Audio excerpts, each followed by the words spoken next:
নমস্কার। আজকের বিষয়টি জানা বিষয়। অধিকাংশ মানুষের কাছে এই বিষয়টি জানা আছে। কি সেই বিষয় বলবো। এই জানা বিষয় থেকে একটা অজানা সত্যকে আমি আজ ব্যক্ত করার চেষ্টা করছি। পূর্বে amygdala, prefrontal cortex, cerebrum, cerebellum, brain steam নিয়ে আমি ভিডিও লঞ্চ করেছি, কিন্তু বলতে পারিনি কেন জাতিস্বর সৃষ্টি হয়।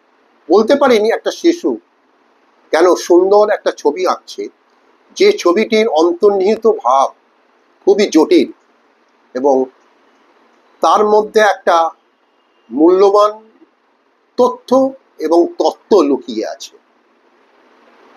তারে জমিন পর হিন্দি ফিল্মে আমরা দেখেছি ঈশান যে ছবিটি এঁকেছিল তার অন্তর্নিহিত ভাব খুবই সুন্দর এবং মূল্যবান। তাই কোন শিশুর মধ্যে কোন প্রতিভা লুকিয়ে আছে আমরা তা জানি না। নিউরোলজিস্ট এবং নিউরোসার্জনদের সঙ্গে আমি কথা বলেছি, উত্তর পাচ্ছি এবং সেখান থেকে আমি কিছু কিছু বিষয় জেনে আমি বিভিন্ন ভিডিও লঞ্চ করি।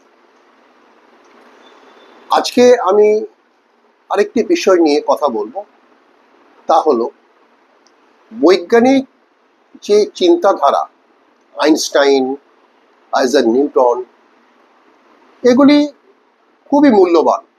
এর দ্বারা মানুষ আমরা প্রভূত উপকৃত হয়েছি, হচ্ছি এবং হব।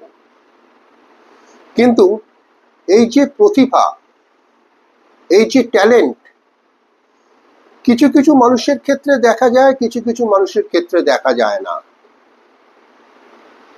সব মানুষের ক্ষেত্রে এই প্রতিভার উন্মেষ ঘটে না। কেন? এর উত্তর বুঝতে হবে। একটা শিশু সে 94% নম্বর পাচ্ছে, আর একটা শিশু পাচ্ছে 20%। কেন? কিভাবে? এই বিষয়গুলি নিয়ে আমি অনেক ভাবনা চিন্তা করছি, মূল্যায়ন করার চেষ্টা করছি। আমি বৈজ্ঞানিক ভাবধারা নিয়ে, বৈজ্ঞানিক চিন্তাধারা নিয়ে একটা ছোট্ট কবিতা লিখেছি, এখন সেটা পড়ছি। নিষ্ঠুর বর্বরতার দুনিয়াতে ও আমার অপরূপা বিজ্ঞান জননী, হেঁটেছ অনেক অনেক অনেক দূর, রেখেছ অমানুষ করে বিজ্ঞানীকরণে। ওহে বিজ্ঞানী, তোমার এই জ্ঞানে অজ্ঞানে মানুষ হুঁশ হারিয়ে ফেলেছে, শুধুই উড়াচ্ছে ফানুস আর ফানুস। নমস্কার।